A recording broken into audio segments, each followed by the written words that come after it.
All right, so let's go from Google to Apple instead. Ugh. Apple Ugh. is starting to ramp up their video game subscription service, rumored to cost $4.99 per month. Subscribe to what? What does that Yeah, mean? exactly.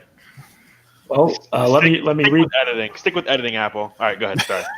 Let me read the article so you know what's going on.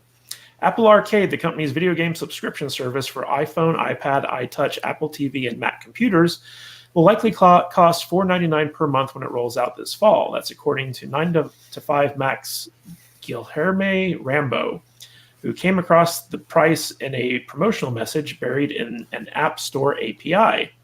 Apple has not yet officially announced Apple Arcade pricing, so it could change by the time the iPhone event comes around in September.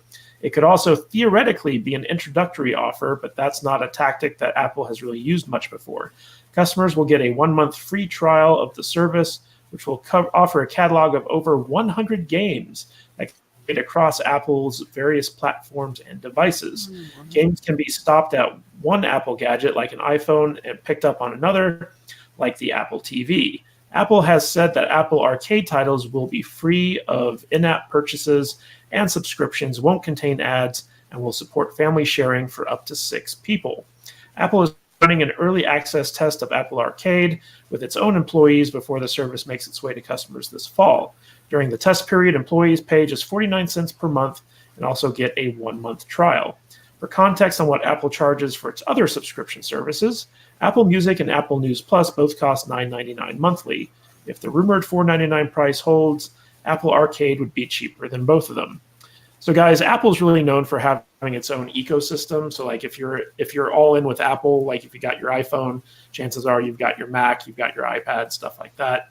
So it's kind of self-contained. So this seems geared exclusively towards their ecosystem. Sekis, what do you think of this offering of $5 a month for 100 games? I wouldn't bite into that farty apple if you paid me. And I have one word for this: iTunes. They abandoned iTunes, and I never had any respect for the way Apple handles their devices and this walled-in garden and all of it. And I don't think they have any chance against Sony and Microsoft and now Google in the gaming industry. They need to stick to devices. That's what Apple does well. Stick with devices. They need to stay there, and that's fine. But the actual software that people use on those devices is not really designed by Apple, and so that's I think they need to recognize their niche market. I think they're just looking to grow their business, and they're trying, but this won't go anywhere. They are reaching though. Yeah, Mario, this sounds like it's geared more towards kind of casual games for kids and families. What do you think about a $5 a month price tag for unlimited games on Apple? No.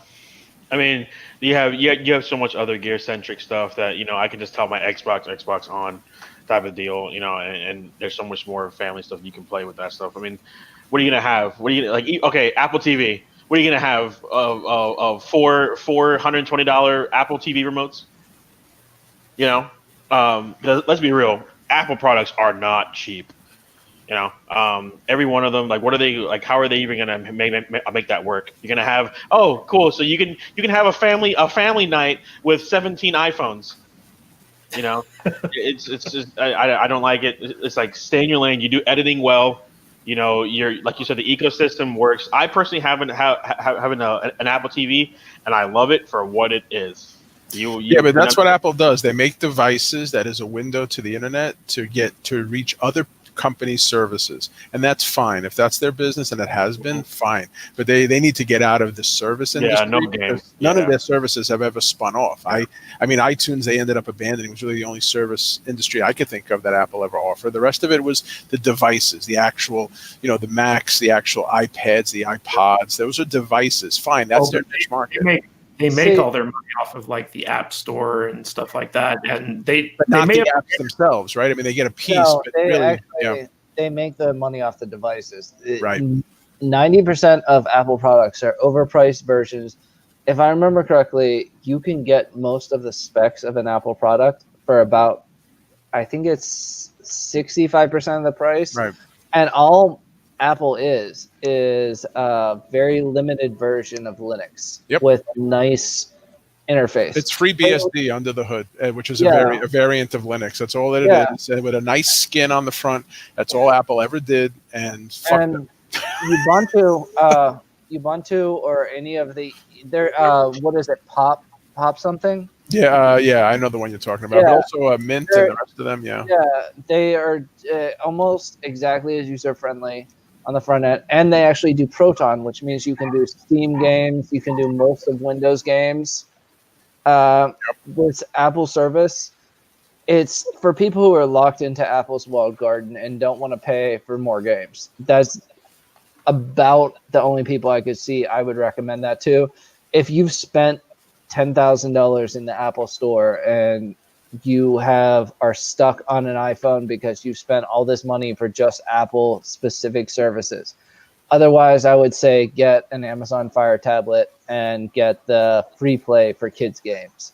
Get Google Stadia, and it'll be 100 times better for double per month,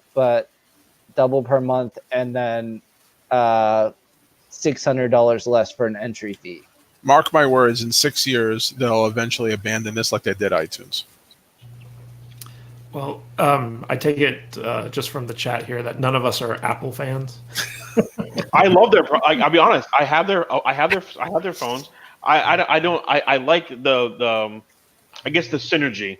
I like the synergy, being able to do whatever with all the devices in my home, and as far as switching stuff around, like even contacting, especially like me, like I deal with customers every day. It's a whole lot easier for me from an Apple to Apple standpoint to contact customers than it is, cross-platform like Android to Apple. So from the devices standpoint, I don't mind them at all. From a work standpoint, I actually have a Mac at the shop, but for everything else in my life, PC, and I game with PC, Microsoft, Sony. Apple has no chance in a gaming world. I had a MacBook Pro running Boot Camp with Windows. I love the build quality, but that was like 6 or 7 years ago, and ever since then, people have caught up. And at this point, I would have a Windows or a Linux tablet for not tablet, but laptop for developing. The iPads. The build quality on iPads is better than any other tablet on the market. I'll be the first to admit that I don't like the software for it. I agree. My girlfriend's had a problem with her. Like she was a big Apple fangirl, and then Apple started, slowing down her phone and forcing her to upgrade. Have you guys run into that before? This is because of the batteries. The problem is the batteries on the devices cannot, over time, the lithium-ion cells eventually they burst, and that's just because of age, and they can only take so many charges. So what they do is they slow the CPU down on the phone, and because that's one of the devices, they really can't slow the GPU down, but they slow the CPU down, which slows the rate of battery usage, because after about 500 charges, a lithium-ion battery really stops supplying the same kind of juice it did the day you bought it. So 500 charges, presuming you charge it once a day, is about a year and a half. So after about a year and a half, about a year and a half. So after about a year and a half, you realize, full charge, but now my phone doesn't give me as much as it used to. And because these batteries are not replaceable, because that's planned obsolescence that Apple has in all of their devices, the only way you can elongate the life of a device like that is to slow the CPU down, which slows the battery usage of the device at moment to moment. And that gives the appearance that the juice that you're getting is lasting as long as it used to, but ultimately it isn't. Your phone has gotten slower, and some people don't notice it, and some of the power users do. And that's where the rubber meets the road on that. So the one thing about the Apple slowing their devices down that makes me think it's more greed than anything else is the fact that they have started actually You're about to get snapped, bro. Iron Man. But, yeah. You're about to get snapped. So they've started actually, if you replace it yourself, leaving software soft locks on things. I'm not sure if you guys have been following Lewis. Does anybody know who I'm talking about? Lewis. I can't remember his last name, but he's a big Apple repairman. And if you replace them with third-party, even not even third-party, but first-party batteries, If it's not done at an Apple store, they leave a software lock message up permanently. You know, Lenovo did that with their laptop batteries. So now, if you buy a third-party battery for a Lenovo laptop, there's a chip in the Lenovo batteries that if it's not present in the third-party aftermarket batteries, the BIOS detects that and will not allow the battery to take a charge. I actually, that happened to me personally when I bought an off-market battery for my Lenovo. So this is nothing but greed, and I get where Apple is coming from. They're trying to protect their walled-in garden, and that's why they're slowing the CPUs down. And then that forces a user to say, "Oh, my phone must be getting old. I need a new one." What's really happening is they're trying to extend the life of the phone so people don't piss on Apple devices for not giving them the charge that they used to. And it has an extra added benefit. It makes the users slightly unhappy. So now they want to get the new iPhone 9X or whatever it is now. Well, it's my girlfriend so unhappy that she doesn't want to buy Apple products anymore. Android.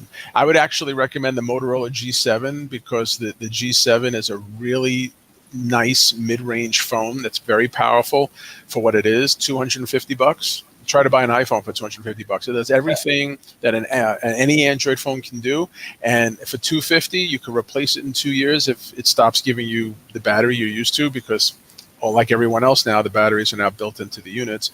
And you know, if you buy $1,000 phone, you're really hesitant to buy a replacement in 2 years because what, you spend $500 a year for your phone. But if you spend $250, I think some people might be more open to that. So I'd recommend a Motorola G7 or the G7 Power, which is the same phone with a 4,000 milliamp battery. That's the one I have. Hey, thanks for checking out this video. I hope you got a lot out of it. And remember, if you want to support the channel, please check us out on the socials. You can follow us on Twitter and Instagram at Matthew Kadish.